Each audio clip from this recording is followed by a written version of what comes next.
Mr. President, we are asking the witness to bring this, as he was the one who raised this issue, that this is a fake document. So we are just asking to validate that point, to bring to tell this court who are the authorized opening account officers and their signatures, so that it can be placed on record whether in fact these are not genuine signatures. And the witness, I move, be so ordered, Mr. President. Yeah. All right. Ruling of the chair. The witness will cover the signatures opposite the dollar accounts, but the signatures opposite local currency accounts, you must, if you know.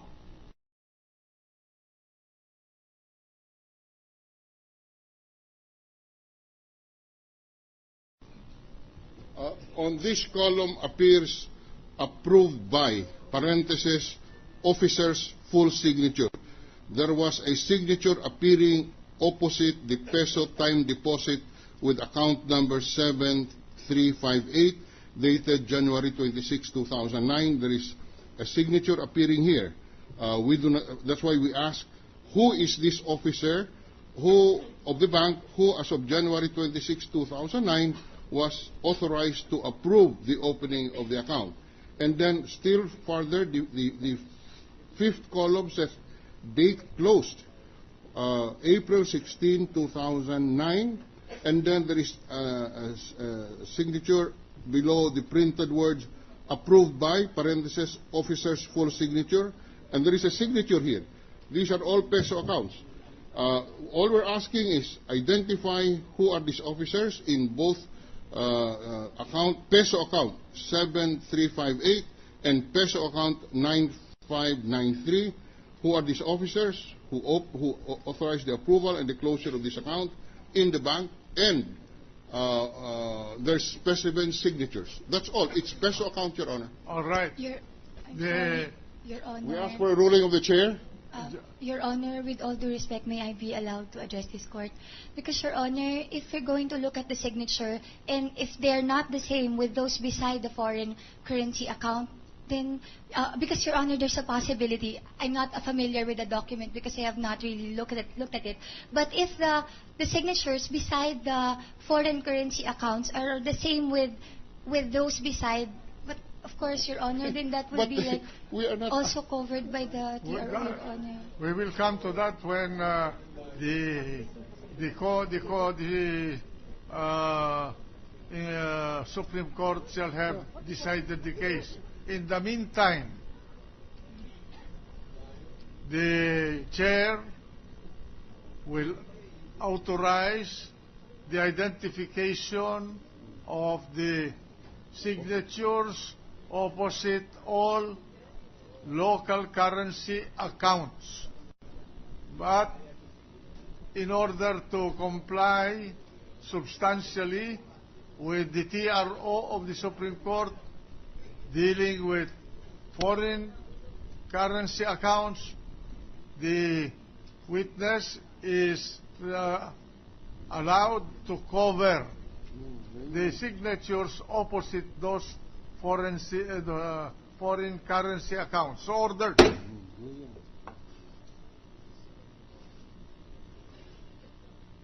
Did you understand the ruling of the chair, Madam Witness?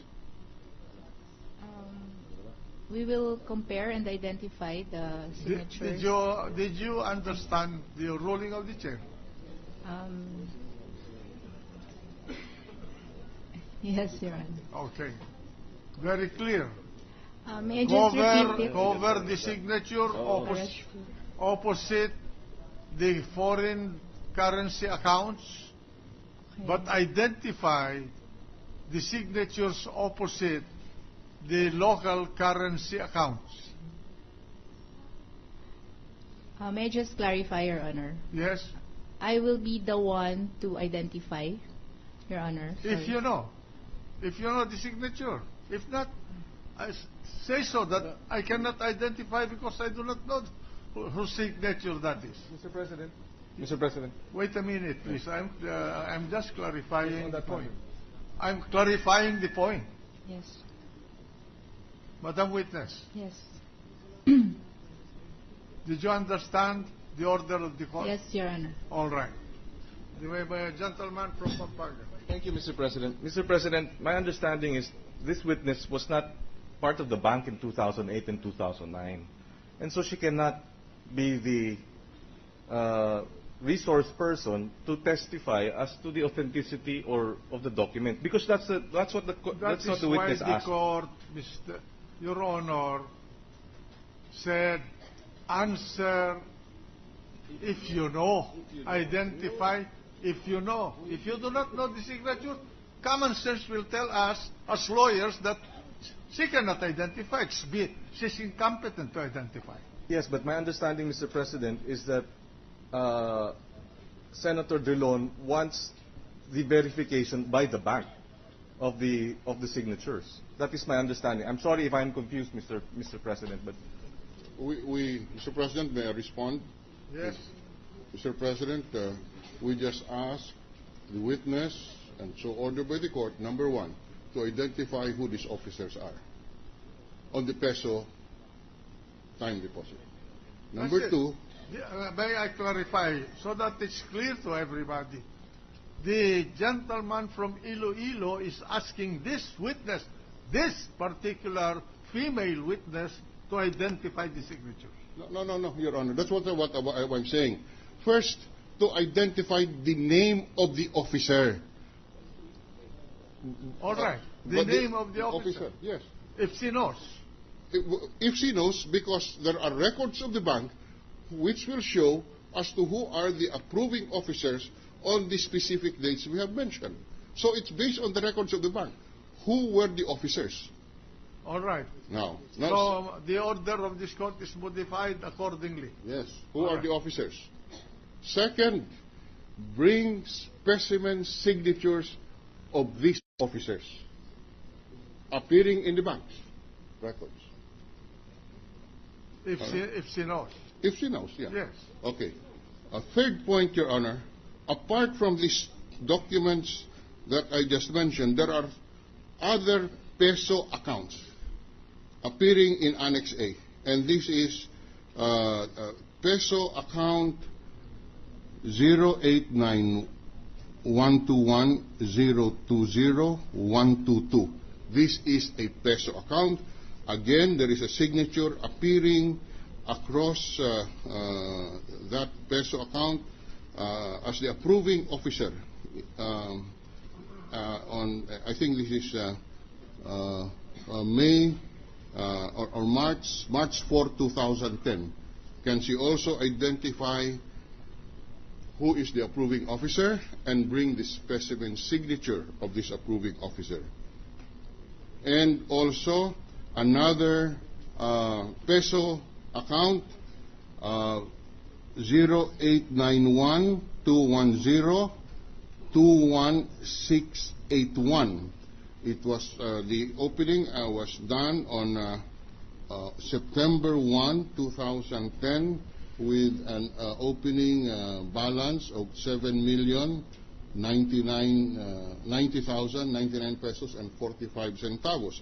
Again, there is a signature appearing across this account number, so we are also asking that the officer, that the witness identify the officer authorized in the branch to approve the opening of the account and this specimen signature. Do you understand what the court wants, Madam Witness? Yes, Your Honor. All right. Comply with it. So ordered. So, what's the pleasure of the defense counsel? Thank you, Your Honor. With the kind indulgence of the Honorable Court, Your Honor. there are matters brought out in the examination made by the Honorable Senator Judge, Your Honor, whether it is clarificatory or cross-examination. My worry is this, Your Honor. Who is going to offer this as evidence, Your Honor? This will be for the information of the court.